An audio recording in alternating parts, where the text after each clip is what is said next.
Good evening. Thank you very much for waiting a little bit longer than expected, but that's how these meetings come out, these bilateral meetings. I just want to say it's an honor to welcome the Prime Minister of Italy here today with us on this bilateral visit. Our historic ties have woven threads of cultural resilience and shared values. We find new dimensions in our comprehensive discussions that took place today, and primarily excuse me, the discussions were on undoubtedly Ukraine and where we are in that situation. We're approaching the 3-year mark in this war, and we basically reaffirmed our commitment, like every NATO ally member NATO has, that we are fully committed to supporting our NATO allies and fully supporting Ukraine in this endeavor. I know that in our country we've got some issues in Congress, getting some funding passed through Congress, but I think that will happen in the near future. I know tomorrow we're having a meeting down here at the White House with members of Congress to try to get our budget situation resolved, and so part of that discussion will be talks of Ukraine. And everybody asks, why is Ukraine so important? And it's important because it's a democracy. And my administration, since day one, has pledged to support emerging democracies or democracies, period.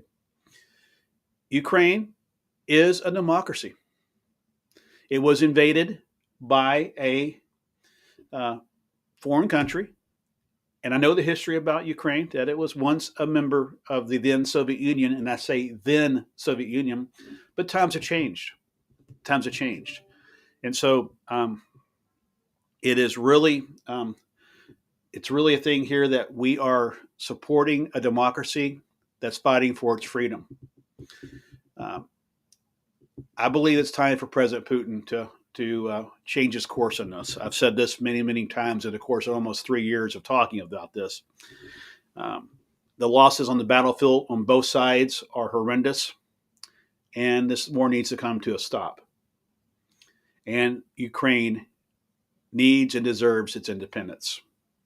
That's where we stand on that. On the other issues, as far as NATO related, there's a lot of talk, and we're both excited that coming up here this summer is the 75th anniversary of the alliance, be hosted here in Washington. So we're very excited about that. One of the things that we really pride ourselves on, besides being strong partners, is our cultural exchanges. And that is a cornerstone of diplomatic relations. That was a big part of our talks today.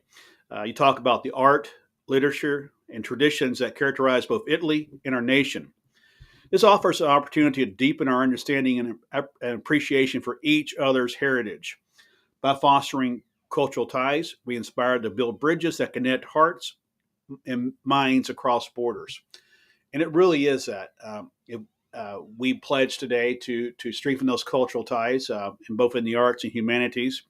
And so we'll see where that actually heads to. But today was a very good day as far as dialogue is concerned. Again, it's always an honor to have the Prime Minister here with us here in Washington, and looking forward to seeing you back here again in a few short months for the NATO summit. Thank you all very much. Thank you. Thank you.